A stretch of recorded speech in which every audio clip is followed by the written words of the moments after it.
Hai, perkenalkan nama saya Yongga Julieta Angelia Longsang dengan NIM 21101154 dari program studi psikologi. Pada saat ini saya akan menjelaskan tentang Universal Design for Learning Guidelines. Jadi dalam Universal Design for Learning ini terbagi menjadi 3 bagian. Yang pertama, provide multiple means of engagement. Yang kedua, provide multiple means of representation. Yang ketiga, provide multiple means of action and expression. Kita masuk pada provide multiple means of engagement atau berbagai sarana keterlibatan. Pengaruh mewakili elemen penting dalam pembelajaran, dan pembelajaran sangat berbeda dalam cara kita melibatkan diri atau termotivasi untuk belajar. Ada berbagai sumber yang dapat mempengaruhi variasi pengaruh individu, termasuk neurologi, budaya, relevansi pribadi, subjektivitas, dan latar belakang pengetahuan, serta berbagai faktor lainnya. Dalam sarana keterlibatan juga, terdapat provide option for recording interest atau opsi untuk merekrut minat, yang di dalamnya kita bisa yang pertama mengoptimalkan pilihan dan otonomi individu, yang kedua kita bisa mengoptimalkan relevansi, nilai dan keaslian, dan yang terakhir kita bisa meminimal ancaman dan gangguan.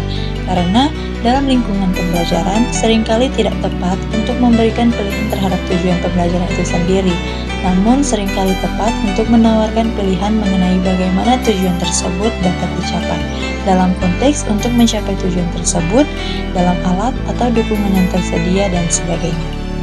Dalam berbagai sarana keterlibatan juga terdapat opsi kedua, yaitu opsi untuk mempertahankan upaya dan ketekunan.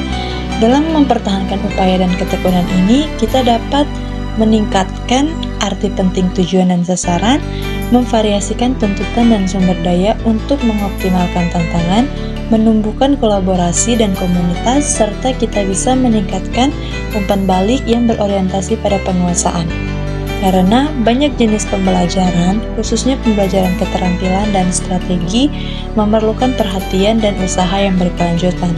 Karena ketika kita termotivasi untuk melakukan hal tersebut, banyak pembelajar dapat mengatur perhatian dan pengaruhnya untuk mempertahankan upaya dan konsentrasi yang diperlukan dalam pembelajaran tersebut. Karena tujuan utama pembelajaran adalah untuk membangun keterampilan individu dalam pengaturan diri dan penentuan nasib sendiri yang akan menyamakan kesempatan belajar tersebut, atau pengaturan diri. Termasuk pada opsi yang terakhir dalam sarana keterlibatan ini, yaitu opsi untuk regulasi diri, yang di dalamnya kita bisa mempromosikan harapan dan keyakinan diri kita sendiri, mengoptimalkan motivasi kita, memfasilitasi keterampilan kita, dan strategi coping kita untuk mengembangkan penilaian diri dan refleksi. Jadi, salah satu aspek penting dari pengaturan diri adalah pengetahuan pribadi yang dimiliki setiap pelajar tentang apa yang menurutnya memotivasi, baik itu intrinsik maupun ekstrinsik. Untuk mencapai hal-hal ini, kita harus mampu menetapkan tujuan pribadi yang dapat dicapai secara realistis, serta menumbuhkan keyakinan positif bahwa tujuan mereka dapat tercapai. Kita masuk pada bagian yang kedua di dalam Universal Design for Learning ini, yaitu provide multiple means of representation atau prinsip menyediakan berbagai cara perwakilan. Nah, di dalam hal ini, cara kita untuk memahami dan menanggapi informasi yang disajikan berbeda dengan yang lain. Atau kita mungkin memahami informasi lebih cepat atau lebih efisien melalui cara visual atau pendengaran daripada teks cetak. Pembelajaran dan transfer pembelajaran juga terjadi ketika beberapa representasi digunakan, karena representasi tersebut memungkinkan siswa untuk membuat hubungan di dalam dan di antara konsep-konsep. Kita masuk pada bagian yang ketiga atau bagian yang terakhir, yaitu provide multiple means of action and expression, atau prinsip menyediakan berbagai cara aksi dan ekspresi.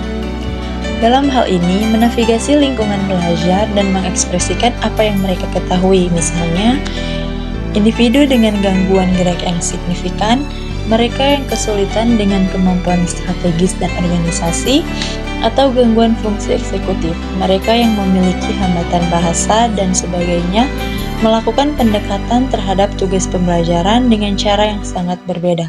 Mungkin beberapa dari kita dapat mengekspresikan diri dengan baik dalam teks tertulis, tetapi tidak dalam ucapan, maupun sebaliknya. Dan juga harus diakui bahwa tindakan dan ekspresi memerlukan banyak strategi, praktik, dan pengorganisasian, dan ini adalah bidang lain yang membuat pelajar bisa berbeda-beda. Dan terakhir kita masuk pada bagian sasaran. Sasaran yang pertama yaitu bertujuan dan termotivasi. Maksudnya di sini adalah kita sebagai pelajar harus memiliki tujuan dan motivasi dalam praktik pendidikan yang telah dieksplorasi selama bertahun-tahun. Nah, intinya dari pembelajaran yang bertujuan yang bisa menggabungkan tujuan kita adalah memfokuskan kita dalam proses pedagogi pada interaksi pedagogis yang positif dan kemajuan bersama. Kita masuk pada sasaran yang kedua yaitu banyak akal dan berpengetahuan. Maksudnya di sini adalah kita sebagai manusia diberikan kemampuan untuk menggunakan akal dalam memahami lingkungan kita. Nah, dalam memahami lingkungan kita ini, kita memiliki potensi dasar yang memungkinkan kita untuk berpikir.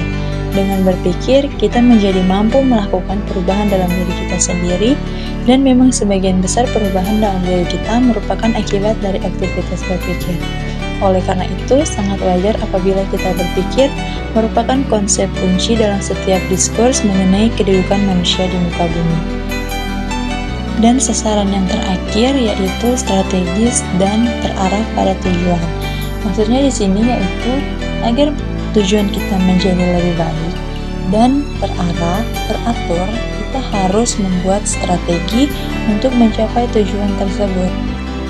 Sekian hasil dari materi yang telah saya pahami. Atas kurang dan lebihnya saya ucapkan mohon maaf dan terima kasih.